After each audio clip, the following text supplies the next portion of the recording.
कि जो इसराइल मैं ये कहना चाह रहा था श्वेता कि ये पता नहीं इसराइल ने क्यों ऐसा बयान दिया, मुझे तो समझ में नहीं आता। और इसराइल ने क्यों शाह महमूद कुरैशी को सीरियसली लिया।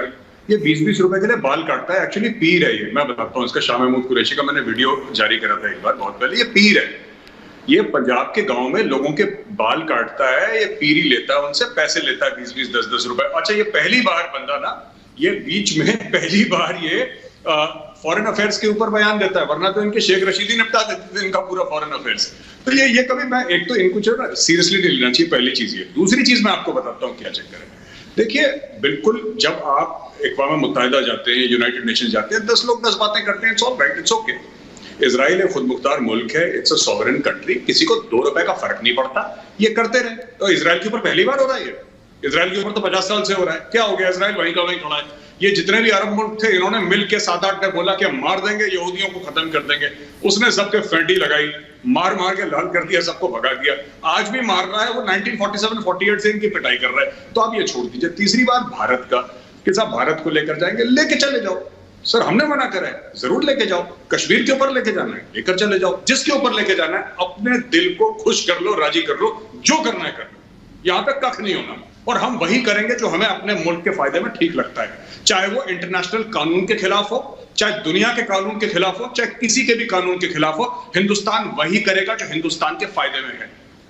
और मैं एज एन इंडियन ये कहना चाहता हूं, आज ऑन द रिकॉर्ड मैं कहना चाहता हूं कि भारत को वही करना चाहिए जो भारत के फायदे में हो। अगर उससे कानून टूटता है तो टूटे, भगवान का कानून टूटता है, दुनिया का कानून टूटता है, जिसका कानून टूटता है उससे कोई फर्क नहीं पड़ता। नेशन इज अबव ऑल, साफ सीधी बात है, ठीक है। और जिसको बुरा लगता है बुरा लगे।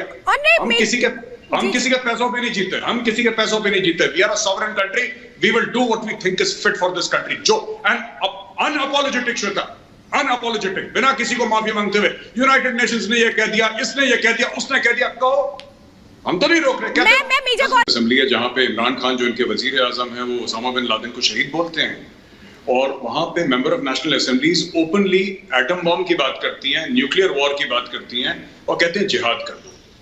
वो कहते हैं कि मेरे बच्चे कुर्बान, सब कुर्बान, ये कुर्बान, सब झूठ बोलते हैं। कोई कुर्बान है, सब मोटे मोटे पेट लेके फॉरेन कंट्रीज में पैसा बना। जहां तक शाह महमूद कुरैशी की बात है, इसने ना NA-150 से इलेक्शन लड़ा था, मुल्तान का रहने वाला, मैं बताता हूं इसको।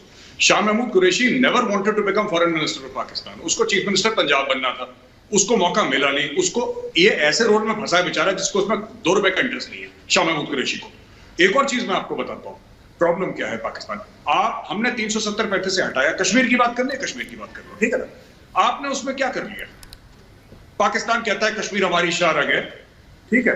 अभी रवनीक मान जी ने बताया कि हर चीज में कहते हैं शाह रग है, चलो आपकी कश्मीर शाह रग है। आपने क्या कर लिया शाह रग का? मैं ये कहता हूं प्रैक्टिकली आप क्या कर लेंगे इजराइल का? आप हिंदुस्तान बगल में, इजराइल 4000 किलोमीटर दूर है, उसका क्या कर लेंगे? जो बगल में है आप कश्मीर, उसका कुछ नहीं कर रहे।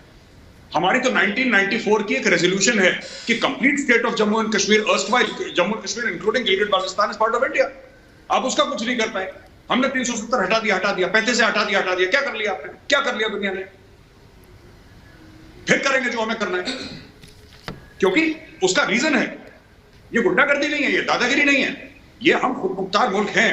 हमारे यहाँ गरीबी है, हमारे यहाँ परेशानियां हैं, लेकिन हम सबके सामने लेट नहीं जाते। आपको ये समझना पड़ेगा। ये कॉन्फिडेंस कहां से आता है जो मैं हर समय कहता हूं कि हम लोग कर लेंगे, हम लोग कर लेंगे, टीवी पे बोलता हूं? कहां से आता है? क्योंकि हम लोग दुनिया भर के सामने हाथ नहीं फैलाते, लेटते नहीं है। और अगर किसी को मांगते हैं, किसी को वापस भी करते हैं उसको। गरीबी हमारे यहाँ भी है, ऐसा नहीं कि हर एक हिंदुस्तानी रात को सोता है उसका पेट भरा रहता है, ऐसा नहीं है बिल्कुल। हमारे यहाँ भी 10 प्रॉब्लम्स है, लेकिन हम लेट नहीं जाते किसी के सामने। बात करते हैं मानवाधिकार की। इमरान खान से पूछ लिया, 10 बार पूछ लिया फॉरेन मीडिया के सामने कि विगर मुसलमानों को क्या हो रहा है। इमरान खान को कह रहा I don't know, I am not aware of the situation. उसको पता ही नहीं भाई को, इमरान खान को पता ही नहीं। मैं तो कह रहा हूं बलूचिस्तान छोड़ो ना, आप इस्लामिक उम्मा के चैंपियन हो, क्या हो रहा है वहां पे विगर मुसलमानों को जरा बताओ।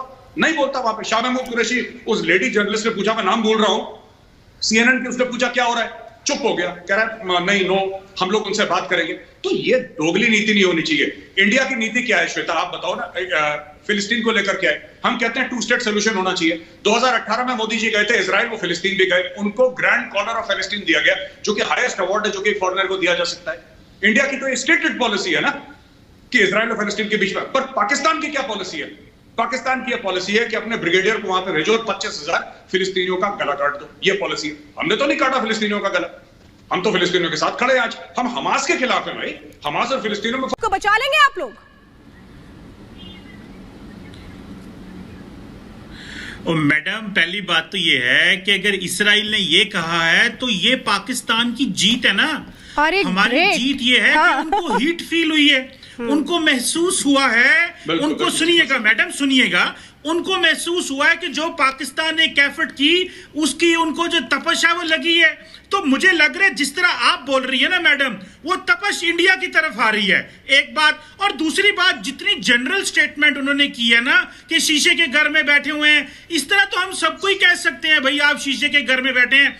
दुनिया की किस मुल्क में इंसानी हकूक की खिलाफ वर्जियां नहीं होती? हमारे यहाँ भी हैं, आपके यहाँ ज्यादा है क्योंकि आपने एक इलाके में 7 लाख फौज बिठाई हुई है। मसला ये है, जिस चीज को समझना है मैडम, कि आपने हक का साथ देना है, सच का साथ देना है, बातिल का साथ देना है, जालिम के साथ खड़े होना है, मजलूम के साथ खड़े होना है।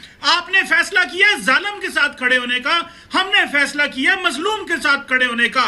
तारीख याद उसे रखेगी जो मजलूम के साथ खड़ा होगा।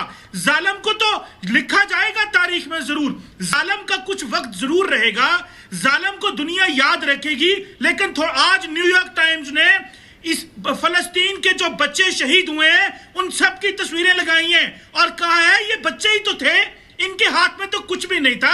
आप भी वो तस्वीर चलाए ना जो इसराइलियों ने बम्बार्डमेंट की है फलस्तीनी बच्चों के ऊपर, वो तस्वीर। अच्छा, मुझे लगता है भूल गए कमर चीमा जी, और मैं आऊंगी मेजर गौरव आर्य आपके पास। मैं जरा रमनीक को लेना चाहती हूँ। रमनीक, ये शायद भूल गए हैं, याददाश्त कमजोर हो गई है कमर चीमा जी की शायद, कि भाई इसकी शुरुआत 10 मई को किसने की थी? इजराइल पहुंच गया था क्या बम बरसाने के लिए? शुरुआत किसने की थी? हमास ने तो की थी। इसका जिक्र ये पाकिस्तानी क्यों नहीं करते? चीमा साहब मैं बताता हूँ। हाँ मैडम, शुरुआत को छोड़ें, मैं बताता हूँ। छोड़ें। देखिए चीमा साहब खड़ जाओ यार, बहुत सुना था तू। चीमा साहब सुनो, मैं बताता हूँ। नहीं छोड़ूंगा नहीं, आपकी बात का जवाब दे रहा हूँ, सुनो ध्यान से। सबसे खतरनाक कॉम्बिनेशन है दुनिया में पाकिस्तानी, सबसे खतरनाक कॉम्बिनेशन। मैं बताता हूँ क्यों।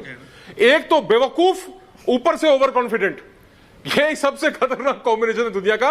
एक तो ये बेवकूफ है, ऊपर से ओवर कॉन्फिडेंट है। अभी आप बात कर रहे हैं कि जी फिलिस्तीन में, अरे भाई टोली पीर में अभी रिपोर्ट चलाई, सुना आपने? अब आप बच्चों को अगर आगे खड़ा करेंगे, ख्वातीन को आगे खड़ा करेंगे, अगर यही मोमिन मर्द की निशानी है तो फिर ठीक है। मोमिन मर्द ऐसे होते हैं क्या जो औरतों और बच्चों को आगे खड़ा करते हैं? ये मतलब अहमकाना बातें कर रहे हैं, जाहिलाना बातें कर रहे हैं। नहीं, मैं बता रहा हूँ आपकी कंट्री का सबसे खतरनाक है पाकिस्तानी, सबसे खतरनाक पाकिस्तानी है। एक तो बेवकूफ है, ऊपर से ओवर कॉन्फिडेंट है। मान साहब क्या करेगा? चीमा साहब, आप लोग बच्चों को आगे खड़ा करते हैं, ह्यूमन शील्ड बनाते हैं, स्कूलों के नीचे टनल बनाते हैं। ये तो आप लोगों की हैसियत है, ये तो आपकी जंग लड़ने की कुव्वत है। यहाँ तो आप लोग देखिए, जब आप लड़कियों का रेप करते हैं ना, जिस वक्त बलात्कार करते हैं, आप उनसे कलमा पढ़वाते हैं, फिर कहते हैं कि ये मुसलमान हो गई। ऐसे तो आप लोग हैं। ये तो अखिलियतों के इख्तियार है आपके मुल्क में। आपके मुल्क में अखिलियतों, ओ जट्टानी गल रहन दे यार चीमिया, तू एवं फिर उसे गलते आ गया है यार, छड़ परे चीमिया। और मैं तू यार नकली जट है, तू यार नकली जट है चीमा साहब। तू यार मेरी गल सुन, तू कमरजीत सिंह चीमा लिखेगा ना जिस दिन कमरजीत सिंह चीमा लिखेगा, मैं तेनू जट मनांगा।